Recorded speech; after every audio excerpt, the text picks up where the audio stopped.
Hello guys, I am Sunil. आज हम देखेंगे इकोनॉमिक्स में मांग के प्रकार। इससे पहले वाली वीडियो में मैंने आपको बताया था कि मांग के प्रकार क्या क्या हैं। अब इसको हम ग्राफ पर देखते हैं। तो पहली है कीमत मांग। तो कीमत मांग में क्या है, देखिए आप देख रहे हैं मांग वक्र डी डी है। ये क्या है, ऋणात्मक ढाल वाला है। क्योंकि क्या है कि जब कीमत बढ़ेगी तो मांग घटेगी और जब कीमत घटेगी तो मांग बढ़ जाएगी। तो यहाँ पर इस ग्राफ पर मैंने कीमत को बढ़ता हुआ दिखाया है और मांग को घटता हुआ दिखाया है। आप देख सकते हैं कीमत क्या है, बढ़ता हुआ है, और जबकि मांग क्या है, घटता हुआ है। आप यहाँ पर देख सकते हैं। ठीक, अगर क्या है, अगर कीमत घटता हुआ होता तो एक नई रेखा बनती यूँ। ठीक, तो ये P2 मान लेते इसको, और इसको हम Q2 मान लेते। कहने का मतलब है जैसी कीमत घटकर P2 हो गई और मांग बढ़कर Q2 हो गई। तो ये तो है कीमत मांग। अब इसके बाद बात करते हैं आय मांग की। अब आय मांग क्या है, देखिए आय मांग को मैंने पहले भी आपको बताया था। जब किसी वस्तु की मांग में परिवर्तन उपभोक्ता की आय में परिवर्तन होने से होता है।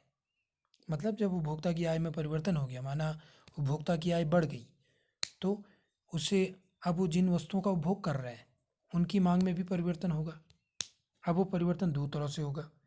श्रेष्ठ और सामान्य वस्तुओं पर तो आय बढ़ने पर मांग भी बढ़ेगी, लेकिन अगर वो घटिया वस्तु होती है तो क्या होगा, आय बढ़ने पर मांग घट जाएगी।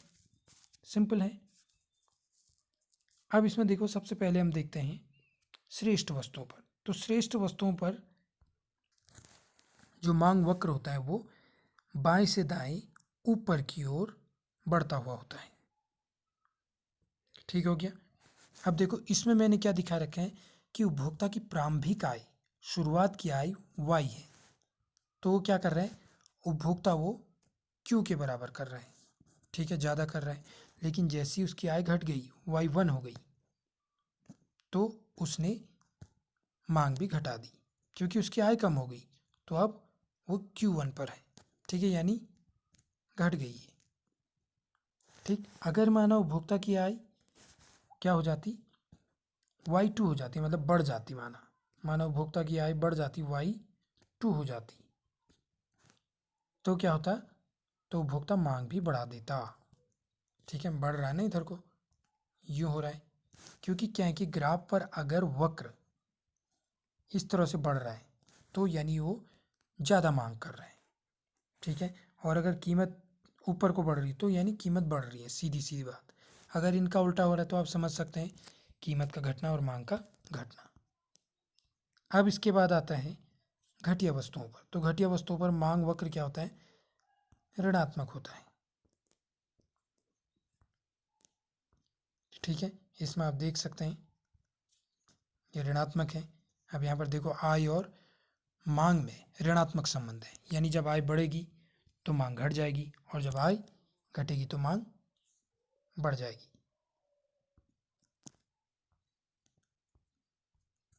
इसके बाद अगला है आड़ी मांग, तिरछी मांग या प्रति मांग। इंग्लिश में इसे क्रॉस डिमांड बोलते हैं। ठीक है, तो इसके बारे में भी मैंने आपको बताया था। अब देखिए कि अन्य बातें समान रहने पर जब किसी वस्तु की कीमत में परिवर्तन होता है तो उससे संबंधित दूसरी वस्तु की मांग में परिवर्तन हो जाता है। क्योंकि क्या हो रहा है, इनके बीच में क्रॉस कनेक्शन हो रहा है। ठीक है, यानी किसी वस्तु की कीमत में परिवर्तन होने से उससे संबंधित दूसरी वस्तु की मांग में जो परिवर्तन होता है उसी को आड़ी मांग या तिरछी मांग या क्रॉस डिमांड कहते हैं। ठीक, तो ये भी दो तरह की होती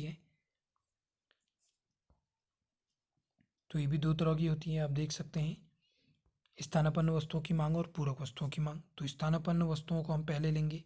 तो देखो इसमें जो मांग वक्र होता है वो बाएं से दाएं ऊपर की ओर होता है। क्यों होता है, देखो मैंने y अक्ष पर तो y वस्तु को लिया है और x अक्ष पर x वस्तु को लिया है।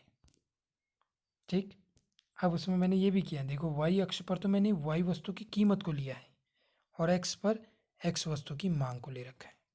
तो क्या है कि जब कीमत बढ़कर P1 हो जाती, जब y वस्तु की कीमत बढ़कर P1 हो गई तो x वस्तु की मांग बढ़कर Q1 हो गई।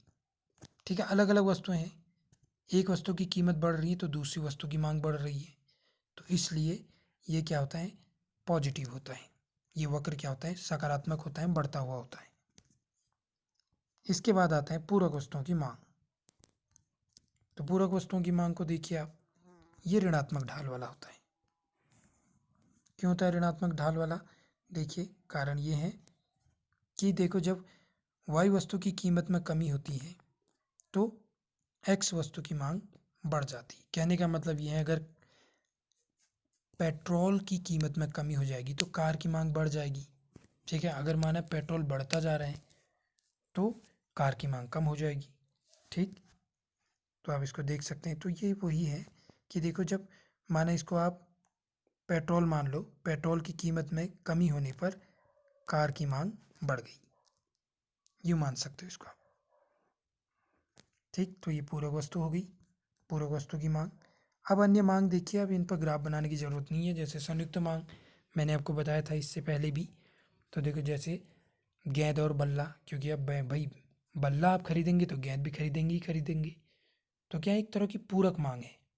इसी तरह कार, पेट्रोल, जूता, मोजा, ब्रेड बटर, ठीक है, या ब्रेड जैम, ठीक है। इस तरह से आप इन वस्तुओं को देख सकते हैं।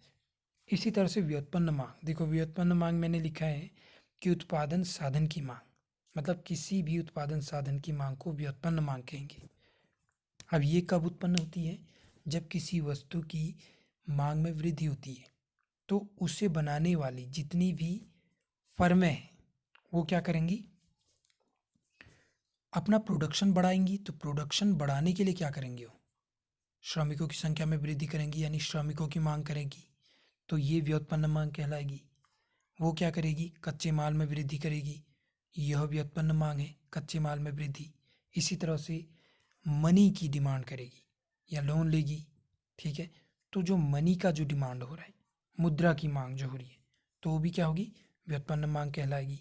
मशीनों की मांग, तो ये व्युत्पन्न मांग कहलाएगी, ठीक।